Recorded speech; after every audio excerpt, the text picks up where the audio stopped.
Welcome to Lee Anderson's Real World. Tonight on the show, I've got Andrew Jimpson. Also got Matthew Larser, he's back on the show for about the 10th time. Got Charlie Mullins, the Pimlico plumber, he's on the show. Happiness activator Steph Peltier and mathematics legend Bobby Seagull. Let's go to the news.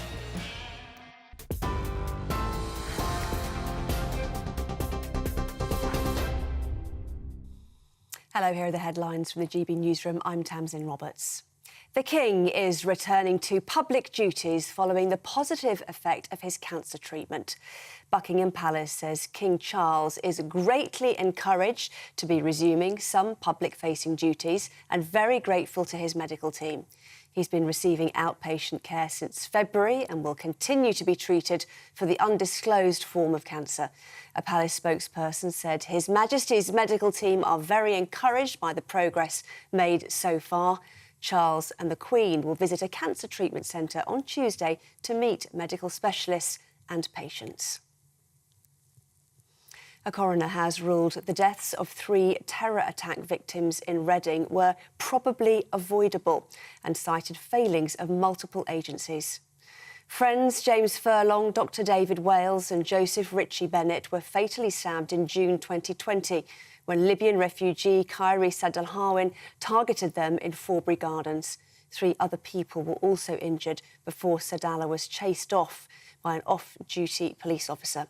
The coroner said failings by the Home Office and Berkshire's NHS Community Mental Health team contributed to their deaths. Humza Yousaf says he will not resign as Scotland's First Minister ahead of a crucial test of his leadership next week. He says that as a minority government, his party will need to make some concessions as it negotiates with other parties. It's after the collapse of the SNP's power-sharing deal with the Greens yesterday. But Humza Yousaf says he'll fight on. I fully intend to not just win that vote, but I intend to fight to make sure that the government stays up, not just the government continues to deliver on the priorities of the people, like, for example, investing in affordable housing. So there's all that political game playing happening from the opposition that will not be taking part in it. We'll be getting, of course, on with the job, and when the vote comes, I fully intend to win. The Foreign Office has summoned the Russian ambassador after a British man was allegedly recruited as a Russian spy. 20-year-old Dylan Earle has been charged with conducting hostile activity in the UK to benefit Russia. He's accused of masterminding an arson plot on London businesses. 4 other men were also charged in connection with the same investigation.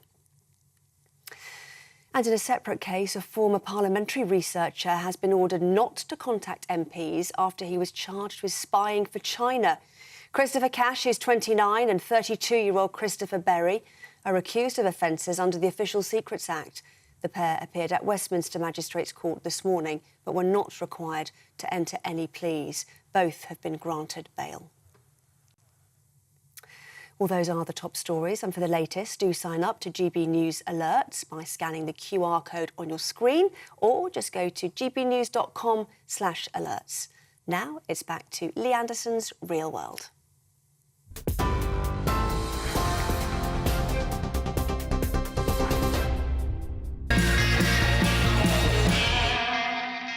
Welcome to Lee Anderson's Real World. I'm Lee Anderson, the Reform UK MP for Ashfield, and tonight I'm delighted to be joined by Andrew Jimpson, who is a political biographer and journalist, and our left in the corner, Housewife's favourite, my mother's favourite, Matthew Larser's back on the show for about the 20th time. He must need the money. Now, we're going to talk about Sir Keir Starmer tonight. There has been an outbreak of patriotism within the Labour Party. Just this week, earlier this week, he reminded some of his MPs that they got to fly the flag of St George. He's bigging the country up. He's waving the flag. I think next, Matthew, he's going to be slaying a dragon somewhere, isn't he? What do you think? Is it another bandwagon that Sir Keir is jumping on? Well, I was about to tell you about my great performance, age 10, slaying the dragon in the school play of St George. Really? But no, I don't think. I mean, I think the Labour Party's always been a patriotic party. I think the Corbyn years were difficult because, you know, Jeremy was Jeremy. But, you know, when you and I used to campaign for the Labour Party together, Lee, you were just as patriotic then as you are now. Because I don't think caring about country is about party. So, yeah, I think he's emphasising his belief in Britain and how Britain can have a better future. But I mean, on things on the flag of St George, he's a massive football fan, genuinely a football fan. Yeah, I hate in politics or even have to pretend they're football fans. He's genuinely one, so he's obviously very comfortable in the England shirt. So Andrew, when you're patriotic in this country, I sort of assume that, yeah, you wave the flag and you sing the national anthem and you support the royal family. But we know that Sir Keir is not very supportive of the royal family. He is, in fact, a Republican. Sir Keir's a man of very strong opinions, but like a lot of Englishmen, not very good at expressing them. So he sounds a bit bogus when he's waving a St George's flag. That's not his real idea of how to express patriotism. And he can't bear people like Boris Johnson and Jacob Rees-Mogg, who would be much more flamboyant about their love of England. He's a man, like his own father, actually. He's incapable of being, pretty much incapable of being flamboyant. People quite like that. Yeah, I think Andrew's sort of suggesting here, forgive me if I'm wrong, Andrew, that Sir Keir, when it comes to patriotism, is a bit of a wolf in sheep's clothing. It's another bandwagon. I think Andrew's saying he's a quiet patriot. Absolutely.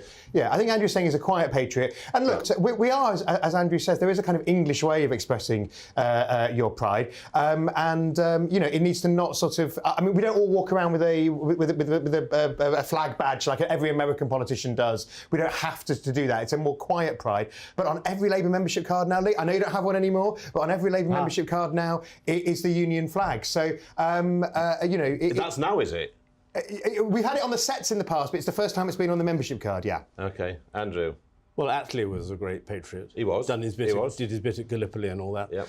And admired Churchill for being a patriot. So I think it's not the property of any one party, and I think it's rather ridiculous if you try to dismiss any political party as unpatriotic.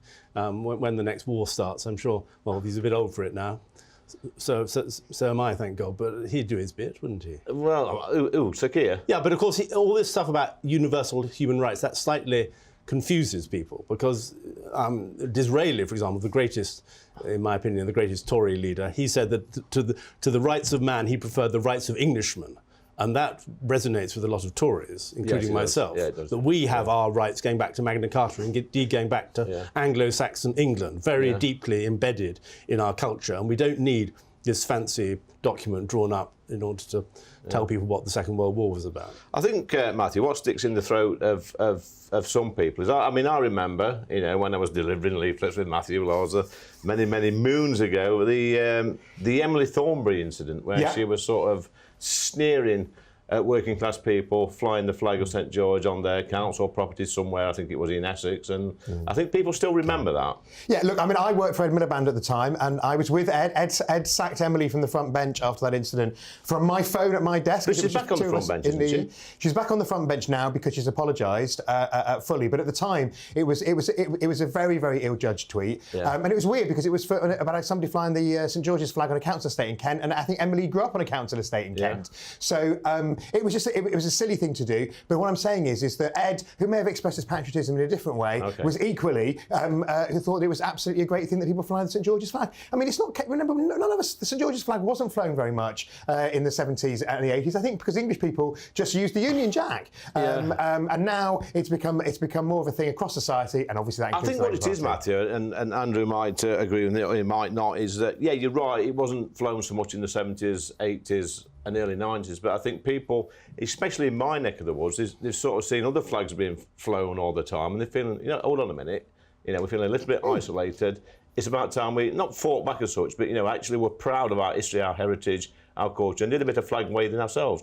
Is there any truth in that, Andrew? Yes, no, I think they thought that you can't leave this flag to be the monopoly of yobs and hooligans. It always had flown in a beautifully undemonstrative way from the top of church towers all over the country, but people didn't wave it around. And people would rather stop waving the Union Jack around as well, but obviously a lot of it. I mean, at home we got some sort of flags which they were going to put up when my grandfather got back from Burma.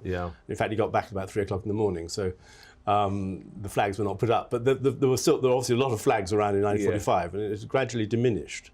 And now people have perhaps realised that you do need flags. But it's not like the Stars and Stripes, which is absolutely everywhere, and they sing that song of theirs at the beginning of every political meeting. I went to see a friend a few years back in Florida, and they do the last post is every night. This flag comes up and down this certain part of Sarasota, the place was. But do you think, Matthew, that sort of politicians, maybe we're all guilty of this, are sort of been a bit cynical now. They're using the flag to say, look at me, I'm British, I'm proud to be English, as a political ploy. Yeah, I think, you know, you have to be careful about how you use the flag because you don't want to be seen to be sort of just wrapping yourself in it for the sake of it. I think he's got the balance right. But I think, I mean, what I hate in politics is when, I mean, I won't name the politician who had got their England shirt out for an England match and it still had the stripe, you know, the creases in it from it just come out of the plastic bag.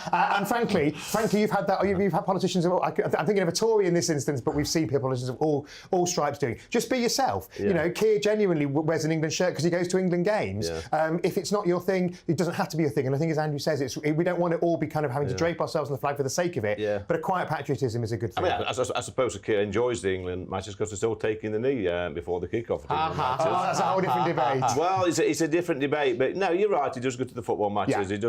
He does support our national team. But I tell you one of the things I'd like to say, and it's one of the things I wrote to government about when I first got elected. I want to see all our public buildings, our schools, our hospitals, our libraries, our council buildings fly the flag of St George and the Union flag. And I think we should have a picture of our monarch in schools, and I think we should sing the national anthem every day in our schools. Do you agree with that, Matthew? Well, look, I'm not sure that singing the national anthem in schools is a little bit American for me, that, Lee. It doesn't seem to chime with the kind of quiet patriotism that's at the heart of Englishness. Yeah, we are, absolutely. I mean, also, our national anthem is not the greatest song in the world. My primary school, we sang Eternal Father strong to save, whose arm hath bound the restless wave, who bids the mighty ocean deep its own appointed limits keep. And that was the idea of this country as a seafaring country, which has very much died out.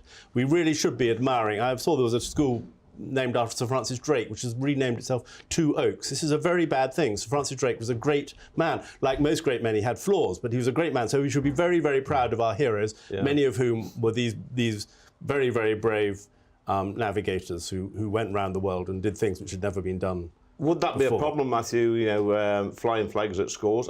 Let's think about having portraits of, I don't know, monarchs from present and past, and maybe some political leaders like Sir Winston Churchill. Yeah, absolutely. Or next to Clement Attlee, as we were discussing a moment ago. Look, I mean, I'm in favour of getting the balance right. I think history is vitally important. I think it's daft if schools are dropping things like Francis Drake from their title. But I don't quite, like, just on a personal note, I don't like sort of kind of Americanism tipping into kind of North Koreaism of everybody having to sort of salute the flag in the morning. I think a quiet patriotism is what we want, and we should be very proud of our country, of its past, and I hope of its future. And we are going to be talking about schools later on in the programme, but you know, we see some of the schools, some of the young children, especially in inner city areas, having their problems, their social problems. I think sometimes, Matthew, correct me if I'm wrong, that a little reminder into the past of, you know, if you put a couple of pictures up in the school now of Clement Attlee and Winston Churchill, most kids wouldn't even know who they were. I think one of the dangers in schools is that all everybody ever learns about now is the Nazis, basically. That history consists of the sort of lead up and the Second World War, and we don't have a wider context. So I think it's absolutely vital that, in a sense, our national story is told, because you can't prepare for the future if you don't have that understanding of the past. So I hope across all parties we can sort of unite around the importance of history in our schools. Andrew, more history in our schools, British history.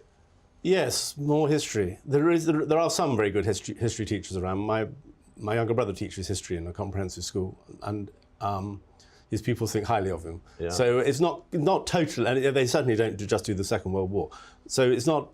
There's always a danger of talking ourselves into a very gloomy and depressed state. There is, in fact, a vast interest among adults as well as children in history. Yeah. People visit sites, they read history, they're fascinated by it, and there's always more to learn. You can never do enough history, actually. And that's the thing, Matthew. If we're going to teach history, it's got to be taught by good teachers. Absolutely. Teachers without a political agenda, and we see a lot of teachers in our school today. They've got the similar sort of mindset. Some teachers that's quite dangerous. Some teachers are very eccentric, and children are bright enough to understand Absolutely, that. Yeah. When I was taught history at school, we did. You know, we had teachers you could tell their politics, but they were different. They were different sorts of politics. I think if teachers had my politics, we'd be all right. I mean, look, I think what we want is. I mean, there was absolutely some great history teachers. Yeah. I was inspired at school by that. But we know what happened is we sort of did British history up until GCSE, and then it all kind of did sort of descend. I think GCSE is when it goes into the great dictators. I did it at GCSE and A-level and the Russian Revolution. So we need to make sure that British history is part of that mix as well as understanding the world. Some great British history. Look, guys, time for the yes or no quiz.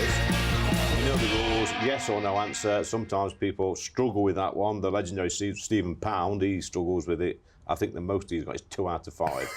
So, yeah, let's go for it, Matthew. Is the Labour Party patriotic? Yes. Andrew? Yes. Andrew, question to you. Should the Archbishop of Canterbury practice what he preaches and house migrants in Lambeth Palace? No. Matthew? No. Oh, God. Number 3, Matthew. Will Trump win the US election? No. Yes. Yes. Number 4 for you, Andrew. Should illegal migrants crossing the Channel be sent back to France the same day? No. Matthew? No. It's a bit liberal on this. So, final question to you first, Matthew. Will Nigel Farage return to frontline politics? Yes. Yeah, I think he'll find it irresistible. See, he got the last one wrong. It's a yes or a no. Yes, all right. OK, so I can't give you that one. Okay. So, Matthew... God, you're very harsh. Matthew has won moderator. again. My mother will be delighted. Yes, no, well, he's I'm a pro. gutted. He's a pro. I'm Yeah. just a... It's good for a first time. I'm a poor struggling beginner, yeah. Matthew, there was a couple... Well, I think you agreed on all of them, apart from one. Do you want to come... Yeah, can I justify the turnaround on the first day? We absolutely need to process asylum claims a lot quicker. We need to smash the gangs so that we have fewer people coming on boats, Lee. Smash the gangs. What does that mean, Matthew? It means using anti-terrorism legislation, which the Tories won't do, against the criminal gangs, which would make a difference. So the police are absolutely insistent. And it also means setting up this new cross-border police force targeting the criminal gangs. But in terms of turning... we need to process applications a lot faster. The turnarounds... The people sitting in hotels is just crazy. It's crazy for them and it's crazy for the country. It's crazy for taxpayers. Straight out of hotels, straight into a council house in Ashfield. That's a great policy. No, I want them to stop that. I want to turn around and have people processed. If we could agree with that system with the French, all well and good. If we can't, then we have a wider interest in getting on with our neighbours. And I think to antagonise the French by trying to drop off boatloads of returned migrants the same day, some of whom would probably drown, it would just be a ridiculous argument to have with the French. Of course, we need to do stuff with them, and we need the French police to up their game and all that. But I think the same day. Also, I think that takes no account of certain genuine hard cases. Absolutely. And of course, hard cases make bad law, but there would be hard cases. Well, that would discredit your reputation for statesmanship would be damaged. Oh, listen, I'm sick to death. I'm sick to death of the liberal elite like you, Penn, because you're one of those now that's worried about our reputation on the international stage. No, I was teasing you, Lee. People in Ashfield aren't interested in international reputations or international law. They want this ridiculous illegal migration crisis sorted out, and they would go. You know, Matthew, you've been to Ashfield. They'd send them back the same day. Well, you say it's ridiculous, but it's happening in pretty much every prosperous country, isn't it? The Americans have got an enormous problem. The Germans, everyone's very cross about it. So it's not only us. It's not a unique. We don't have a uniquely. We are incompetent handling it. We are unique because we're an island and should be able to sort this out. Look, I'm going to have to stop you there, guys, because we're going back in the day with businessman Charlie Mullins. I'm looking forward to that one.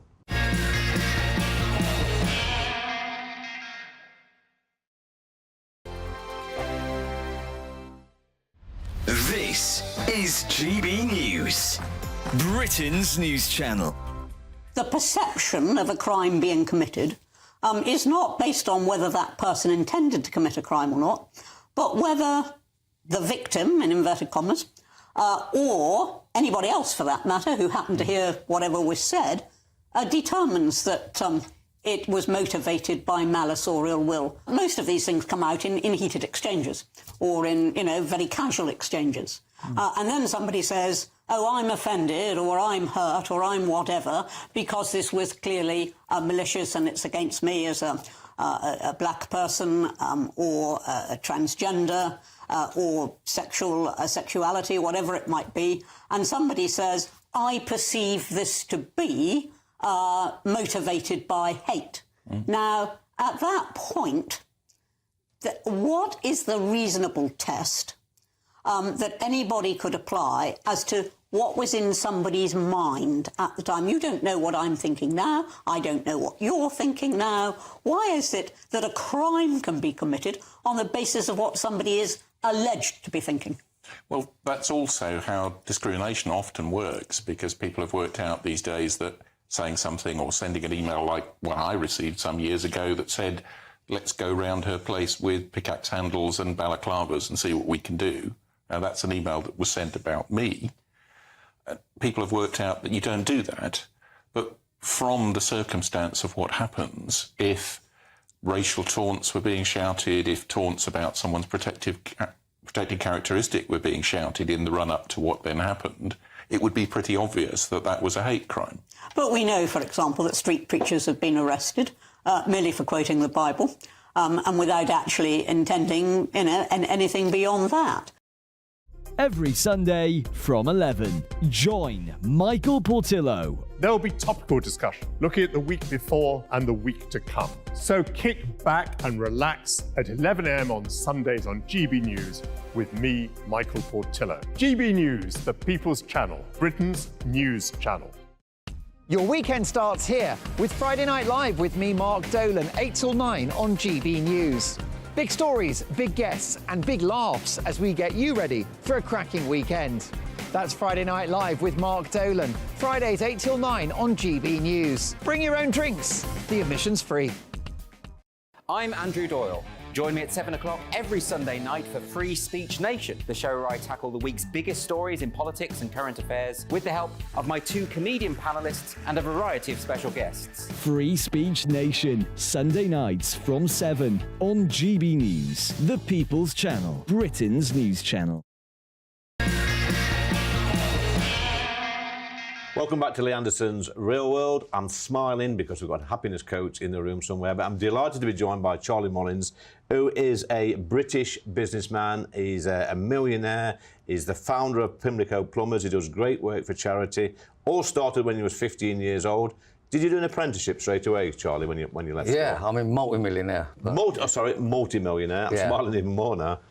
Yeah, I've done an apprenticeship, left school at 15, and very little education, and straight into apprenticeship, 4-year apprenticeship, and after that become self-employed. Yeah. Then formed Pimlico Plumbers, and it's just getting better and better. Yeah. So it's graft, it's hard work, it's determination, a little bit of luck, I suppose. Sometimes for people, you need a little bit of luck in life as well. But I think the main thing is that desire to get up and work. Yeah, I don't believe in the luck thing. I just believe in getting up early and going to work and giving it your best shot. And the more you put into it, the more you're going to get out of it. And being enthusiastic and having drive and willpower and wanting to succeed. My reason was just to have a better life, better standard of life. Come from a fairly poor family, and like many people at the time, and the only way to make something happen is to work. Do you think that was a driver though, Charlie, coming from a poor family, not having much when you was growing up? Undoubtedly was, because you don't want your own family to go through that type of thing, and. Undoubtedly, the drive, and then I used to bunk off school when I was about 9, like, and help a local plumber, and that was great education. You know what I mean? I learned that if you don't get educated at school, you get educated at work. Yeah, because school's not for everybody. Some, especially young lads as well. I sit in my neck of the woods, like to get out and get their hands mucky, but there's a lot of kids out there that's not seen that work ethic in their household, probably 3rd or 4th generation now, where they've never seen a parent go to work, and they sort of think, some of them, and it's not their fault, think that the state owes them a living. I totally agree with you. I'm not sure when you say it's not their fault. I'm on about the children. Yeah, no, I know you're on about the children, but what I'm trying to say is, it's them that has to get up, it's them that has to go and find a job. Yeah. You can't expect your parents to do that for you. Yeah. I get that, they're seeing these lazy, whatever you want to call them, at home, and the work from home culture I don't think's helping. That's not helping, no. But, there's plenty of vacancies out there. People keep complaining that there's nothing out there, but if you were starving hungry, you'd find a job, wouldn't you? Yeah, but you're a role model, you're at the rags to riches sort of story, and people can see that and think, well, if Charlie's done that, I can do that. But when you're brought up in some of these households where the children have never seen a proper role model, never seen mum or dad get up and go to work and bring the money in, just relied on the state, a lot of these families, unfortunately, now we see it 3rd or 4th generation, like I said before, it's more difficult for them. You had something in you, though, Charlie, different, that drive, that ambition to get up and go. It was embarrassing not to have a job, and if you never had a job, you used to keep it quiet, but, I've never been out of work, and I remember, probably 50-odd years ago when the plumber I was helping, excuse me, he said, if you do an apprenticeship, you'll never be out of work and you'll earn loads of money. That's right. And I'll say the same thing to youngsters now. So we see the government over in that place where I'm working at the moment making sort of noises to get people off sickness benefits, get people back to work. You know, there is a bit of a sick note culture, I think, creeping into this country, Charlie. What's your take on that? Well, look, I actually, you know, I'm not a great lover of the Prime Minister, but that particular thing of trying to get people back into work, I think it's a great move. I mean, you know, I've made quite a few comments on it and done a few sort of interviews on it and getting a lot of stick from people, but I made it very clear that people that are disabled, unwell, or they have genuine mental health issues, or they're caring for someone, yes, they need to be on benefits and we need to look after them. But all the other lot that make out they've got the mental health illness and the Monday to Friday illness and, you know, anything, they've got anything, any excuse rather than go to work, then them ones, I have to say it, I think they're benefit cheats. The quicker we get them in the workplace, the better. They need to be putting into the pot and stop taking out of it. But how do you weed those ones out, Charlie? 'Cause it's very difficult. They stick out like a sore thumb, don't they? Well, it's like the old bad back, isn't it? You used to see blokes hobbling about on you know, on the stick Monday to Friday with a bad back. When the gaffer were looking, then Saturday and Sunday they've been out. They're the ones that they're at home all day and they wave you off from their window, and when you come home at night, they say hello again. Look, I'll give you a clue on it. Not that you know, in there they've got a big telly, loads of fags, can of beer, and they yap down the pub. So. You know, they're not hard to spot, are they? I mean, look, they go to the doctor now, or the GP, and they convince the GP that they've got mental health issues. Right, well, years ago, it was the doctor that had to convince you that you had issues, but they're going to tell them. There's a guy the other day I know, he rung up his doctor and he signed him off for 6 weeks, and he didn't even visit the GP, and all this guy said to him was, I don't feel like going to work, I think I'm having mental health problems. He signed him off for 6 weeks. That's how simple it is. I mean, that's happening all over the country as well. well. Yeah, I mean, look, you know, people keep saying to me, you're knocking the poor, you're knocking the people that but can't you're starting a new business now, aren't you, Charlie? So if you've got somebody ringing you up and saying, Charlie, I'm not very well, something's upset me on the TV, I want to have 6 weeks off, what would you say to them? Don't come back. Yeah. You know, have as much time off as you want. Yeah. You know, look, genuine cases, you know it's genuine. You just know it with your instinct and that. But now they text in, they ain't even got to make out that they're ill. You know. But it's not fair on the genuine people, the millions of people that get up in the morning, put a shift in, pay the taxes, do the right thing. And sometimes people say, you know, some people out there say, look at politicians like me and say, oh, you're picking on the weak, the disabled. No, I'm not. You know, we're actually helping them. You've got to pull your weight in this country, surely. Right. Look, as I keep saying when I say it, you know, if we get more people into the workplace, there'll be more funds available, more for the genuine benefit people that need it. I mean, unfortunately, the system's gone crazy, and you know, we're just giving our money away. We need to put a stop on it. So, Charlie, you've got a bob or two. You made that quite clear at the beginning. And when you've got a bob or two, it means you can do good things as well, don't it? It means you can help support good causes, charities. And I know you were telling me earlier about the Shooting Star Children's Hospice, which you help out. Just tell me about that a little bit. Well, I mean, it's an hospital for obviously, you know, very ill children with cancer. And fundraiser there is Karen Sugarman. She just got an MBE, which I think is well deserved. Simon Cowell's involved with it, James Dame Collins, Tony Addy, many celebrities are there, and they do a great job, and they've got the 20-year ball coming up shortly, which is going to be a fabulous evening. So, yes, I you know, very pleased to say that I, you know, can help them out. It's great work you're doing, and I know if you've been involved in politics like I am, sometimes rich people that earn a lot of money, get a lot of stake, but when you look how much money you put back into society through income tax, through corporation tax, through your business, through employing hundreds of people, they're all paying income tax in national insurance. Well, that's right. Do you think sometimes these entrepreneurs, these rich people get a raw deal from? Well, they all seem to think you're greedy, etc. And you know, they say you shouldn't say how much you put in charity and all that, which is nonsense. I don't agree with that. But you know, I'm going to just say to you, I put over £1 million in 12 months. Wow. And I'm very pleased that I can sit here and say that and help a lot of people. And I will continue doing that as long as I can. Charlie, that's been a brilliant interview. That's gone really, really quickly. Well, that was quick. Love to get you back on.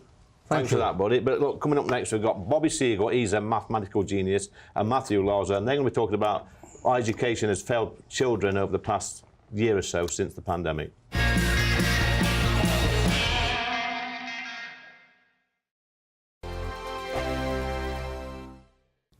Hello again, good evening, welcome to your latest GB News weather update. It's going to be another cold night tonight and rain will spread into the south and east through this weekend with the best of the dry weather around the north and west once again, much as it has been throughout this week. But to the south we've got low pressure arriving and some weather fronts through this evening. So for some heavy rain for many southern counties of England through this evening as well as southern areas of Wales by tomorrow morning. There's going to be a lot of cloud around, so it will be a milder night across the south.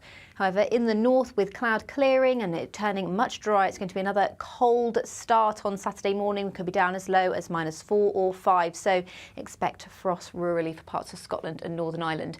But there will be, as today, lots of sunshine around, particularly across the north and west. The best of the sunshine will be through the morning. Cloud will bubble up into the afternoon. But across central areas, parts of Wales and into the Midlands, it's going to be quite a cloudy and cold feeling day. And into the southeast, we'll start to see some showery outbreaks of rain, but in any sunshine, it will start to feel that much milder with highs of 14 or 15 degrees. Now on Sunday, as I said, it is turning much wetter. This swathe of rain moves up to the north and east of the UK, bringing outbreaks of rain across many eastern areas, but particularly across the southeast throughout the morning. That area of rain will push away to the east for Sunday evening and into Monday. Then we pick up a southerly wind, which is going to pick up our temperatures closer to 19 degrees for Tuesday. I'm Christopher Hope. And I'm Gloria Di Piero, bringing you PMQ's live here on GB News. Whenever Parliament is in session on a Wednesday at midday, we'll bring you live coverage of Prime Minister's questions. We'll be asking our viewers and listeners to submit the questions that they would like to put to the Prime Minister, and we'll put that to our panel of top politicians in our Westminster studio. That's PMQ's live here on GB News, Britain's election channel. We're GB News, and we come from a proud tradition of British journalism. That's why I'm so excited to be here. It's something so new. The first news channel to be launched in Britain in over 30 years. Launched to represent the views of the British people. To go where other broadcasters refuse to go. How did you find out about the story in the first place? Launched with one aim. To be the fearless champion of Britain. It's an absolutely fantastic atmosphere here. This is GB News. The People's Channel. GB News, Britain's news channel. I'm Patrick Christie's. Every weeknight from 9, I bring you 2 hours of unmissable, explosive debate and headline-grabbing interviews. What impact has that had? We got death threats and the bomb threat and so on. Our job is to do what's in the best interest of our country. You made my argument for me. My guests and I tackle the issues that really matter with a sharp take on every story. I'm hearing it up and down the country. That was a beginning, not an end. Patrick Christie's tonight from 9 p.m. only on GB News, Britain's news channel. Pupils in this great country of ours are suffering, guys, because of the after effects of the pandemic. Schools are closed, children weren't getting the proper lessons, and we're seeing now some of the worst exam results for over a decade. I'm joined with Bobby Siegel, who's a broadcaster and a mathematical genius. Is that correct, Bobby? Well, let's say... Just say genius, yeah. It is a genius. And a star of University Challenge. And unfortunately, back here again at the table is my mother's favourite, Matthew Larza. Look, let's discuss this, guys. The pandemic, if we could go back in time, I think we'd do things differently. I certainly would as a Member of Parliament. Mm-hmm. Some of the way we voted was, we pushed back behind closed doors, but I wanted children to be at school all the way through. Mm-hmm. And we're seeing now, Bobby, the results of this, mental health problems, they're behind with the studies, they fail in exams, and this is going to affect their whole life choices, surely. Yeah, there was a report by the Nuffield Foundation recently that said that children by 2030, I think only 40% of children will get good grades in maths and English, and it's a drop from now. So we're going to see the worst results in a generation. And I think these students, they missed out on academic learning, and the way learning works in school, especially with maths and English, is quite foundational. If you, again, in history, if you miss a term, if you miss studying the Tudors, it's okay, you can learn about World War II separately. But in maths, if you miss fractions, learning about decimals and percentages becomes more difficult. In English, you miss the topic about nouns, then all the other things become more challenging. And I think we're going to see that compounding impact of learning. Sometimes you get compounding being an incredible force for good, but actually you're going to see a negative compounding. So you've got the academic side, but also young people are social beings. And they're competitive as well, aren't they? They need to see how others are doing. Oh, they got 70%. I want to beat that. And they'd had 2 years of a lack of that. Yeah. So I think we're going to see the impact of that socially. No, we're going to go back in time now, Bobby, because the great Matthew Larza, he was telling me earlier that when he was at school, he used to dress up as a Victorian mill owner and mill worker. Mill worker. Sorry, but I don't think anybody to learn about history. I mean, so I went to a primary school in a Tory-controlled county council in the 80s, but it was a school that sort of got the trendy teaching bug, which frankly everybody got in the 70s and 80s, and we learned through creative play. We dressed up as Maoris. Can you believe that? You certainly wouldn't be doing that now as New Zealand Maoris for a week, and a week as Victorian sort of street urchins and mill workers, and we did this incredible system where you learn. You didn't write anything down. You used effectively Scrabble letters. It was called Breakthrough,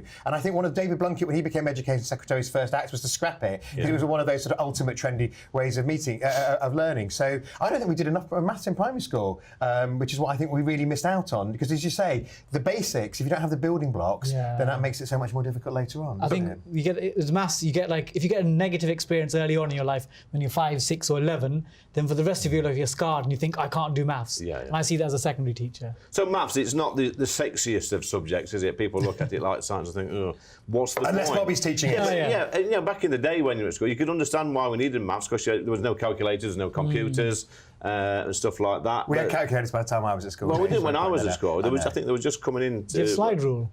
Yeah, we had slide rules. Yeah, we had a slide rule. But children now, they've got the gimmicks, they've got the watches, they've got the phones. They sort of say, well, what's the point? So I think it's to do with giving young people the confidence to think that they can take on the world, as it were. Because maths is not just algebra and trigonometry. I love those things, but it's practical numeracy. A lot of young people, they struggle looking at their pay statements, understanding what taxes are. Even if they're trying to plan cooking a meal, they're looking at the recipe and the ingredients, and they're like, what's going on here for 2 people, for 4 people, or they're planning a journey to work and they have no idea to read a bus timetable. There's a lot of practical bits of numeracy. And again, my students, if you talk to them about football or league tables, they'll tell you, West Ham, we need to get the next 3 games, win it, and then we've got probably a chance of coming, probably Conference League, maybe Europa League. They're doing all these calculations, and I think the problem is people think maths is just algebra and trigonometry, but anything with numbers in the real world or data or logic is an application of maths. And we now live in a data-driven world, so actually, bizarrely, in a world where you do have calculators and everything's done on your computer, your phone or your watch, you actually need those math skills more, because data is the biggest sort of growth industry. So we've got elections coming up as well, so maths plays a big part in data collection, the way people vote, the demographics and stuff like that. But I want to talk about white privilege, guys. Bobby, I think your background's Indian. I think your parents were Indian. And they came to our country because in our country, people from different cultures come in and see amazing opportunities that you can go and get a good education, get a good job, and live a wonderful way of life, probably better than the countries they come from, which is great. But why is it, when we hear people bang on about white privilege, and people like me and Matthew have got more opportunities, etc. Kids from India and from China do better at school in maths and sciences. So I think it's partly cultural. So if you look at South Asian, East Asian families, when they move to, let's say, the US or the UK, their parents or grandparents will say, we're in this country now, there's great opportunity. If you study hard, you can do A-levels, go to universities, get a good job. And that was drilled into us from a young age. This is the land of opportunity. But interestingly, I do think that sometimes, again, my kids, my siblings' kids' generation, they tend to sort of normalize to the mean. So while I've worked hard, I worry that my children will be like, I'll sit back here, Dad, life is really comfortable here, so they'll sort of mean revert. But I definitely think the first generation, when they come to a sort of Western country, they've got this urge to sort of work hard. And that's probably why Matthew was dressing up as mill workers all those years ago. Absolutely. I think it's really interesting, the differential achievement. I think there are really things to be learned. But as you say, anybody who just bandies around the term white privilege needs to break it down. And one of the things is that white working class boys in particular are underachievers in Britain's schools, and we need to work out why that is, and we need to address that directly. So it's about, I hate sort of simple labels. It's about looking at the detail of the situation and seeing what's right to support everybody, because we need everybody to do better in school, because we need a more skilled workforce for the world, the sort of globalised world out there. Well, it is annoying, Bobby, when I see someone, because I visit schools on a regular basis, some good schools, some not so good. They think that we've had a decent education system in this country for the best part 150, 200 years, where kids have been able to go and learn how to read and write, but we seem to be being overtaken by other countries, other cultures that come to this, people that come to this country and say, wow, this is great, this is free education. And it's not free at university, but there is still massive opportunities in this country. I think, again, it's one of the things where in this world, we can be quite negative and cynical. Yeah. And I read a book by Hans Rosling, and he's a book author that talked about how we can look at the world using data. And actually, most people, if you ask them, they say, the world is, everything's going wrong. But actually, the last 50, 100 years, longer life expectancy, better literacy, better numeracy, better rights for women, ethnic minorities. So sometimes we always want to improve, but I think we get lost a bit in the sort of negative. Yeah, I think one of the most despairing things, actually, I would say about the last decade and a half. The Tories are responsible for it in part, but also you're not in the Tories anymore. I'm allowed to say it. But you're looking at me with that stare again, Matthew, aren't you? You're glaring at me. Your mum will tell me off. But I think what is the sort of lack of hope and the lack of optimism about the future is something that we need to back in. And actually, I think that takes us back into schools, because I think if people feel that they're not going to be able to get a good job, that it's not worth studying hard, then that, in fact, if you don't have optimism about your future, then you're less likely to perform at school. So I think optimism is actually an absolutely vital part there is in our national there is in story. the society, guys, a lot of poor me syndrome. People expect people to knock on their door and offer them the best job in the world in a nice flash car and a house and lots of money. It doesn't happen like that, does it? No, I think one of the things I try to teach my students is there are opportunities there, but you've got to go and knock on the doors. If you're not knocking on the doors, no one's going to deliver for you. Yeah. That's what I'd say about your part of the world, about Ashfield, which is that people, obviously, in a former mining community, people have lost their sense of identity because of a previously dominant industry, and I totally understand that. But one of the ways that people are going to be prosperous in the future is by raising education achievement. So, as you know better than me, your area has one of the lower number of people who go to university, and actually that, raising that, but having people who go into university to come back rather than just going to the big cities is a big issue as well. People go away to uni, and never the come brightest back. of us never come back. We've got a lot of good apprenticeships now, and I always say to young people when I go into schools, look, think about an apprenticeship, because you can earn, you can learn, you're not going to get into debt, and a lot of them offer that pathway to having that degree, which was otherwise unthinkable. Guys, brilliant conversation. Love to have you back on the show, Bobby. Not so sure about him there. His mum will make sure I'm back. So we're bending my ear. But coming up next on the show, we've got Steph Peltier. She is, according to my notes here, a happiness activator. I don't know what that is, but we're going to find out.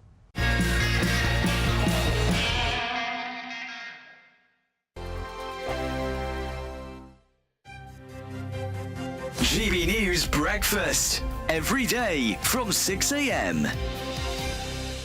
It's the first time we've had an admission from someone who, at least used to be very senior in the party, saying that this election is not about winning, really, for the Conservatives now. It's about mitigating the losses. There is broad recognition that this election has already been lost and that it's about damage limitation.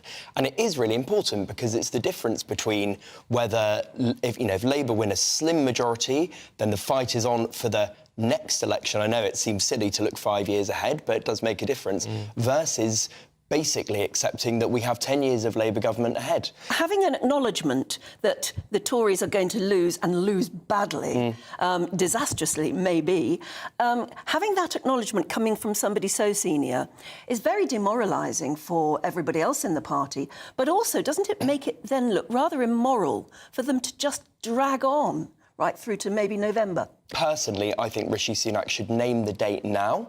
I think he should name it for October or November. In terms of reform, if they're only 4 points behind the Conservatives in the latest poll, do we need to stop the narrative, which we have been using legitimately, saying, well, they're doing all right in the polls, but they won't win any seats?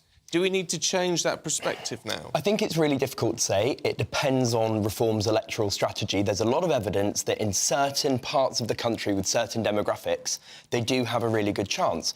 So I think if they target seats in the Red Wall and other places where there's big disillusionment with the Conservatives and what they'd promised, I can't imagine that Reform are at the stage where they could take masses of seats. It's more about that portion of the vote that they'll be taking away that I think is going to result in that massive Labour landslide. GB News is Britain's election channel. And from Thursday, the 2nd of May, the people decide. As the country heads to the polls in a rush of elections, we'll take you through the night as the first results come in. And we'll pick up at breakfast with the very best guests and analysis. And on the weekend, the results won't stop, and neither will we. We'll explore what it all means for you as we look ahead to the general election. Continuing coverage live from Thursday, the 2nd of May at midnight on GB News. 2024, a battleground year. The year the nation decides. As the parties gear up their campaigns for the next general election. Who will be left standing when the British people make one of the biggest decisions of their lives? Who will rise? And who will fall? Let's find out together. For every moment, the highs, the lows, the twists and turns. We'll be with you for every step of this journey. In 2024, GB News is Britain's election channel.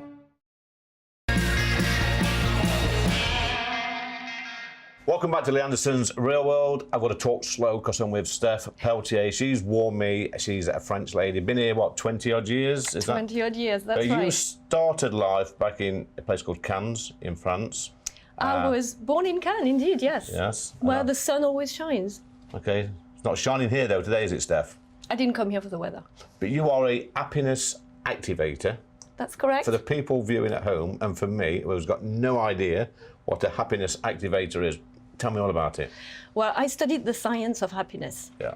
A very scientific and very pragmatic approach to help people feel better on a daily basis. Yeah. It's quite cutting edge, it's quite new stuff, and as I said, it's very, very practical. Yeah. And one of my clients one day told me, Steph, you've given me superpowers, you're the happiness activator, and I just kept that word. Yeah. So yeah, I studied the science of happiness, and the reason why I did that is because now I say it's a blessing in disguise, but back in the day, I had a little bump in my personal life. So I walk around most of the time with a miserable expression on my face. I think it's hereditary. My dad will be watching this now. He's got a miserable expression on his face, and I think it sort of runs through my family. How do you make somebody like me smile more? Smiling is a choice. Yeah. Using your zygomatic muscle. You know, if you use your zygomatic muscle, that was zygomatic, the muscles that you use to smile. Okay. There was a piece of research that was done at Harvard ages ago. They asked students to rate the degree of humor of a cartoon, right? They watched a cartoon, how funny is it? Yeah. And they asked some students to hold a pen like that in their mouth, and another group to hold a pen like that. One group found the cartoon significantly more funny than the other one. Which group do you think? Probably that one. Yeah, because they were using their muscles. So now there's plenty of research that shows that when you use these muscles, regardless of whether you feel an emotion associated with, the smile, happiness, and joy and laughter, humor, whatever it is, your perception of what it is that you're seeing in life is much more positive. So if you're down in the dumps, or if anybody out there is down in the dumps, what would be your go-to thing to make you happy, to make you smile? Okay, so don't force the smile if you feel absolutely rubbish, right? It's not going to change anything. Okay. Happiness there's a big misconception with this happiness business. A lot of people tend to think that it's a goalpost. And I'm sure you've fallen in that trap, or at least you know people who have fallen in that trap. I'll be happy when? Yeah. I'll be happy when I get married, when I get kids, when I get a new job, when I reach this target. And then happiness is a goalpost that keeps on moving away, right? Well, happiness, in fact, is how you perceive the world and how you respond to it. And that very much depends on the quality of your thoughts. How you perceive and how you respond. And happiness is like health. Yeah. It's not something that you have, you got it, you touch it, and you've got it for the rest of your life. No. It's like a leaky tire that you need to pump up every day. Okay. Like health, for your health, you drink water, you eat good nutritious food.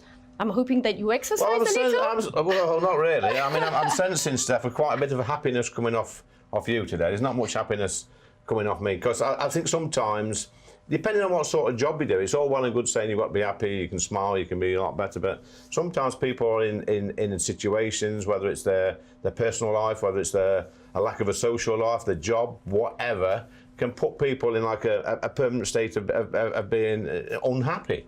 So you know what took me to the science of happiness, Lee? What's that? Being stuck in bed with depression for 3 months and really not seeing a way out of it. And I thought, I can pop in pills, I'm not feeling any better. I need to find the formula. And that's when that's why I decided to study the science of happiness. Okay. And in this science, you understand the mechanisms of what happens in your brain and in your body, but also they give you very tangible little things you can do on a daily basis, little techniques. Yeah. And when you apply them, it really lifts your emotions. Well, give me a single technique to put a smile on my face, Steph.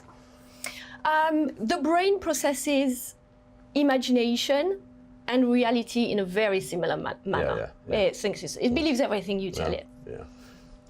Take a little a piece of paper and a pen and write down something that makes you super excited. Okay. So could be your next holiday, and describe it. Or just sit and daydream it in your head. The brain is going to start releasing chemicals as if you were actually living the experience. I'll tell you what will make me happy is if Nottingham Forest win on Sunday against Manchester City at home and get 3 points and avoid relegation. I'll be smiling all next week. But we've got a special guest in the studio, Steph, who, when you mentioned that he was in bed for 3 months, I saw a bit of a scowl on his face. He's a bit of a workhorse. He's a grafter. He's a multi-millionaire businessman. Charlie Mullins, come back in the building, please, because we're going to have a go on the poll. And what do you think to that, Charlie? In bed for 3 months with depression, and she sort of pulled herself out of that depressive cycle. And, you know, now she's coaching happiness. Brilliant. I mean, it's a great thing to do for people, I would imagine. Yeah, I'll be happy to do it with you. And you know when you said earlier on, because I was there and I heard that everything is not going to be given to you in a plate, handed to you. You're going to wake up in the morning, get out there and do things, right? It's exactly the same stuff for happiness. You've got to do little things for yourself in order to nurture your emotional well-being, in order to feel good. I agree, because I saw this. There's a clip doing the rounds on social media where this American soldier is like a general or whatever he is. He says, the first thing you need to do in the morning is get up and make your bed. And then do something else. Absolutely. Oh, it was a great, it's a great clip, great talk. Yeah, I saw it. Right, we've got some pint pots here, Charlie and Steph. We're going to pull a pint. I'm laughing. Listen, it's not as easy as it looks. And if I'm smiling at the end of this, you've done your job. So, Steph, you can use that pump there. You've got 30 seconds to pull a pint, and then Charlie's going to have a go. And do you want to put a straw in your mouth while you do it? Oh, yeah, to be super happy, Yeah, happy. That's it. That's even better. Let's have a look then. Go. Good action there. Have you done this before? Never. Never worked in the bar? I drank many of those, but I've never You've drunk many? No. Looks pretty good. So it's just slowing up as you get to the top there. And then when you've done it, plonk it on the bar. And then that's 1 pint there. Charlie, if you can use the middle one and see if you can beat that. I won't beat that, that's for sure. Oh dear. This is... but it's much quicker. A much quicker dispersal. Oh, plumber will train it down, look. I'm not sure you can drink it, though. Well... it's got a bigger head than me, look. You need the straw. Plonk that on the bar. What do you think of that, Steph? What do you mean? Has it made you smile? Well, yeah, because if you love foam, this is amazing. Yeah. It's just a matter of perception. Well, if you love foam, it's great. I'm a plumber, so I just let all the small around and train it down, so... Charlie, you've got to mark Steph out of temper. That I think it's pretty good, that is, and she's smiling. Yeah, undoubtedly, I'd say 9 out of 10, was it? That's a good score. Steph, I'm looking at Charlie's... You're laughing at me, aren't you? I want to make you smile. Yeah, I'm smiling, but I'm smiling more in your head. Be happy when you give me my points, won't you? Would you get a full 6 or 7 quid for that in London? Say it again, sorry? In English, would he get a full £6 or £7 in London prices for that pint is pulled there? For this one? Yeah. Oh, no, I complain for sure. No. With a smile. An official complaint about with that a smile. One. With a smile. You're not happy about that, then? Out of 10, what would that get from you? This one? No. This one? This one. Oh, I would give it, for the resort, I would give it a 6 out of 10 in terms of proportion. For the effort, the atmosphere, the action, I give him a 10 out of 10. 10 out of 10. Charlie, that's great. Lovely. Thank you. Steph. You made me smile. Lovely to meet you. That's on the poll with these guys. See you later, Brilliant. Thanks for joining Lee Anderson's Real World. We had some cracking guests on the show this week, especially Charlie and Steph. They've made me smile. I'll be smiling all weekend. But coming up next, we've got Friday Night Live with Mark Dolan. Mark, what's occurring? Well, Lee, what a brilliant show. We pick up the baton in just a couple of minutes' time from the world headquarters of GB News. The weekend starts here. As you join us live, we react to the bombshell development that King Charles is to return to public duties next week following his cancer diagnosis. We'll be reacting to the brilliant news that the country has been waiting for. Plus, as a poll suggests, they now back Labour. Have GB News viewers gone woke? We'll debate all of that next. That warm feeling inside from Boxed Boilers. sponsors of weather on GB News. Hello again, good evening, welcome to your latest GB News weather update. It's going to be another cold night tonight and rain will spread into the south and east through this weekend with the best of the dry weather around the north and west once again, much as it has been throughout this week. But to the south we've got low pressure arriving and some weather fronts through this evening. So for some heavy rain for many southern counties of England through this evening as well as southern areas of Wales by tomorrow morning. There's going to be a lot of cloud around. So it will be a milder night across the south. However, in the north with cloud clearing and it turning much drier, it's going to be another cold start on Saturday morning. We could be down as low as -4 or 5. So expect frost rurally for parts of Scotland and Northern Ireland. But there will be, as today, lots of sunshine around, particularly across the north and west. The best of the sunshine will be through the morning. Cloud will bubble up into the afternoon. But across central areas, parts of Wales and into the Midlands, it's going to be quite a cloudy and cold feeling day. And into the southeast, we'll start to see some showery outbreaks of rain. But in any sunshine, it will start to feel that much milder with highs of 14 or 15 degrees.